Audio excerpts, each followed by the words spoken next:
Good evening, everyone. I'm Nicole Menner. Welcome back to Fox 23 News. After an incredible season on the mound, Southern Miss pitcher Nick Sandland has some new bragging rights. The junior collected the school's first National Pitcher of the Year award earlier today.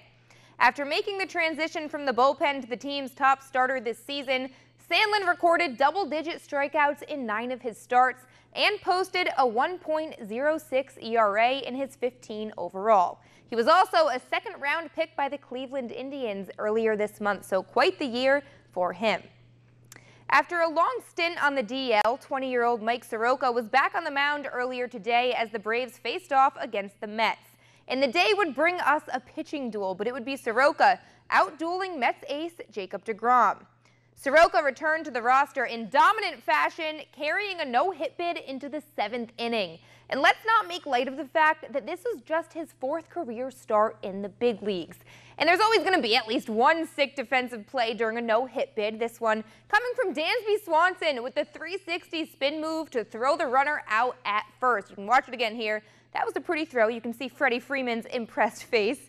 All right, so every time a notification pops up on our phones that a pitcher's throwing a no-hit bid, you can give it about 30 minutes usually for the bid to come to an end. They just always manage to jinx it, and it was the case today, too. This one ending in the 7th inning with a Michael Conforto infield single. Swanson shaded towards second base, so the throw not in time. But still, what a day for Soroka. Just that one hit in 6 1/3 innings pitched, bouncing back in a big way from that injury. And then you had Freddie Freeman showing us why he deserves all the All-Star votes, sending one over the wall, leading the Braves to a 2-0 win.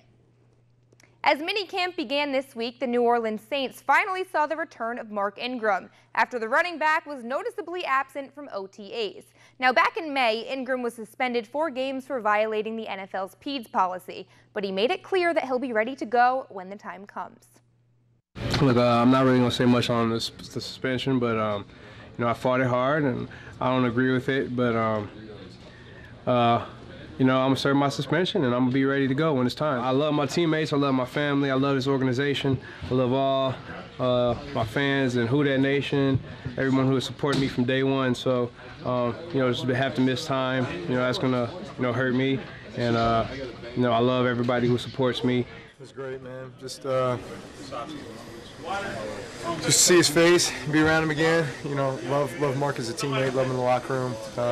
Love his presence on the field too. And I know he's been training hard, working hard, preparing himself for the season. So it was great to have him back for this week. The 118th U.S. Open tees off tomorrow with Tiger Woods playing in his first since 2015 and the 20th of his career. His last Open win came a decade ago, and it was actually his last major win. So Tiger says he has a big opportunity and an even bigger challenge ahead. Obviously, the mistakes are magnified in major championships, as they should be, and this is our toughest test. So I'm looking forward to having the opportunity, having the challenge. Hopefully I can play well enough to put myself there. Will there be any extra pressure? I think that's just natural. There would be. I mean, it's a major championship. There's only 4 of these a year. The first players tee off tomorrow morning at 5:45 a.m. and Tiger gets going at 12:47. 5:45 a.m.? It's early.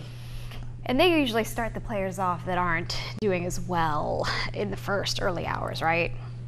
I believe that's how it works. Because give them the bad time. Tiger's going somewhere around noon, 12:45, 1 o'clock. Well, he will probably get a good slot regardless, just because he's Tiger. There's a reason.